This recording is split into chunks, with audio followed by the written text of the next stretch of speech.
जय श्री राम दोस्तों। मैं हूँ टार्जन चौहान और स्वागत है आप सबका मेरे YouTube चैनल माँ की आंचल पे।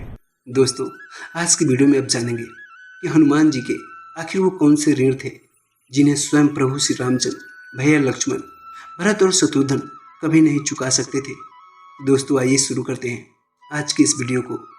दोस्तों, बात तब की है जब प्रभु श्री रामचंद्र लंका पर विजय प्राप्त कर अयोध्या लौट आए थे। तब भगवान श्री राम ने विभीषण, जामुन, अंगद, सुग्रीव और नलनील को आदर सम्मान सहित विशेष उपहार देकर अयोध्या से विदा किए।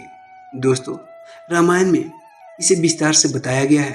तब अयोध्या वासियों ने ये सोचा कि हनुमान जी तो प्रभु के सबसे खास हैं, इसलिए प्रभु उनको बाद में विदा करेंगे। लेकिन राम जी ने हनुमान जी को विदा ही नहीं किए। तब प्रजा आपस में ये बात करने लगी कि आखिर हनुमान जी अयोध्या से क्यों नहीं गए। अब दरबार में चारों तरफ कानाफूसी शुरू हो गई कि आखिर हनुमान जी से अयोध्या से जाने के लिए कौन बोले। तो दोस्तों, सबसे पहले माता सीता की बारी आई कि पहले आप ही हनुमान जी से बोले। तब माता सीता बोली कि मैं तो लंका में बिकल पड़ी थी, मेरा तो एक एक दिन एक एक कल्प के समान बीत रहा था। वो तो हनुमान जी ही थे जो प्रभु मुद्रिका लेकर आए और मुझे धीरज बंधवाए। कछुक दिवस जननी धरु धीरा, कपिन सहित अहीं रघुवीरा, निश्चर मारी तो ही ले जाई हैं, इहु पुर नारद आदि जसु गए हैं। अर्थात, हे माते, आप कुछ दिन और धीरज रखिए, बहुत जल्द प्रभु श्री रामचंद्र अपने वानर सेना के साथ यहाँ आएंगे और सभी निश्चरों को मारकर आपको यहाँ से अपने साथ ले जाएंगे। मैं तो अपने पुत्र से कभी नहीं बोलूँगी अयोध्या छोड़कर जाने के लिए, इसलिए ये बात आप किसी और से बुलवा लें। दोस्तों, तब बारी आई लक्ष्मण जी की। तो लक्ष्मण जी ने कहा, मैं तो लंका के रणभूमि में वैसे ही मरणासन अवस्था में पड़ा था और तब पूरा रामदल विलाप कर रहा था। प्रभु प्रलाप सुनी कान, विकल भय बानर निकल, आए गयूं हनुमान, जिमी करुणा मह वीर रस। ये जो लक्ष्मण आप लोगों के समक्ष खड़ा है वो हनुमान जी का लक्ष्मण है।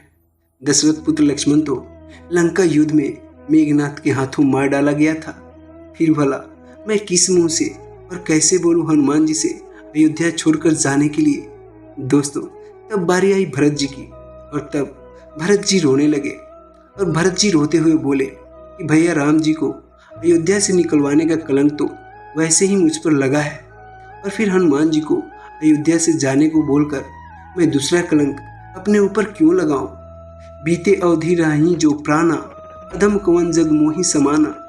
मैंने तो नंदी ग्राम में ही अपनी चिता लगा ली थी। वो तो हनुमान जी ही थे जिन्होंने सही वक्त पर आकर भैया श्री राम की आने की खबर मुझे दी और मुझे बचा ली। वैसे भी मैं उनसे कभी नहीं बोलूँगा अयोध्या छोड़कर जाने के लिए। ये बात आप किसी और से बुलवा लें। दोस्तों, अब बच गए शत्रुघ्न भैया, और जैसे ही सब लोग शत्रुघ्न की तरफ देखने लगे तब शत्रुघ्न भैया बोले, मैंने तो पूरी रामायण में कहीं कुछ नहीं बोला, तो आज ही क्यों बुलवा रहे हो, और वो भी हनुमान जी को अयोध्या से जाने के लिए, जिन्होंने भैया राम, माता सीता, भैया लक्ष्मण और भरत भैया सबके प्राणों को संकट से उबारा हो। किसी अच्छे काम के लिए कहते तो मैं बोल भी देता। और वैसे भी बता दूं आपको कि मैं हनुमान जी को अपना गुरु बना लिया है।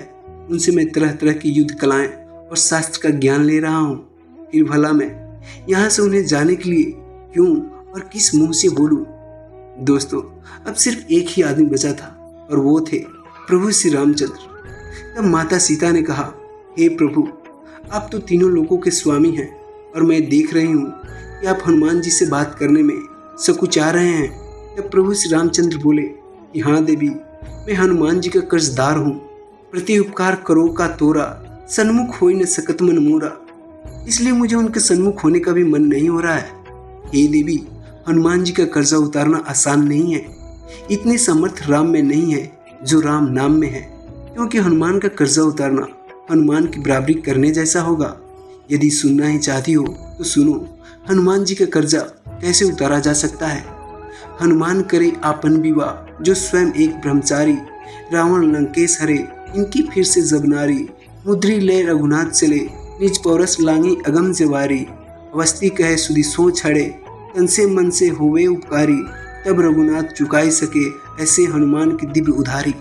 अर्थात सर्वप्रथम बाल ब्रह्मचारी हनुमान जी को विवाह करना होगा, जो वो कभी नहीं करेंगे। और फिर लंकेश रावण को उनकी पत्नी को हरण करना होगा। और फिर नारी विरह में दुखी हनुमान जी की अंगूठी लेकर मुझ रामचंद्र को समुद्र को पार करना होगा और उनकी पत्नी की शुद्धि लाकर दुखी हनुमान को सूचित करना होगा और उनके ऊपर वैसे ही निस्वार्थ भाव से उपकार करना होगा और उनकी सेवा करना होगा। इसलिए हे देवी, इतना आसान नहीं है हनुमान का कर्ज चुकाना। मैंने ऐसे ही नहीं कहा था, मैंने बहुत सोच विचार कर कहा था। लेकिन यदि आप कहती हो तो कल राजसभा में मैं हनुमान से बोलूँगा कि वो भी मुझसे कुछ मांग ले।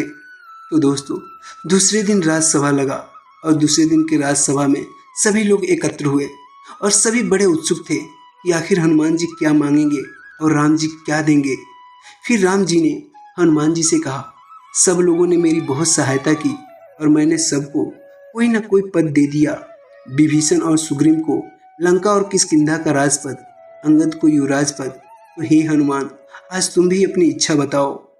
तब हनुमान जी बोले, प्रभु, आपने जितने नाम गिनाए उन सबको एक पद मिला है। तो फिर यदि 2 पद मांगूं तो क्या आप मुझे देंगे? प्रभु श्री रामचंद्र बोले कि हाँ हनुमान, आप कुछ भी मांग सकते हो। तब हनुमान जी बोले, प्रभु, जो पद आपने सबको दिए हैं उनके पद में राजमद हो सकता है, तो मुझे उस तरह के पद नहीं चाहिए जिसमें राजमद यानी राज को लेकर मद, अहंकार की शंका हो। फिर श्री रामचंद्र बोले, तो आपको कौन सा पद चाहिए? तब हनुमान जी ने राम जी के दोनों चरणों को पकड़ लिए और बोले, प्रभु, हनुमान को तो बस यही 2 पद चाहिए। फिर प्रभु श्री रामचंद्र माता सीता की तरफ देखकर मुस्कुराते हुए बोले, लो उतर गया हनुमान जी का कर्जा। अभी तक जिसको जो बोलना था सब बोल चुके हैं, अब जो मैं बोलता हूँ उसे सब सुनो। और फिर श्री रामचंद्र दरबार में सबके तरफ नजर डालते हुए बोले, हम चारों भाई चाहे जितनी बार जन्म ले लें, पर हनुमान जी के ऋण को हम कभी नहीं चुका सकते हैं। तो दोस्तों, आज की ये वीडियो आपको कैसा लगा कमेंट में अवश्य लिखें और साथ ही जय श्री राम लिखें। मिलते हैं दूसरे वीडियो में, तब तक के लिए बाय दोस्तों।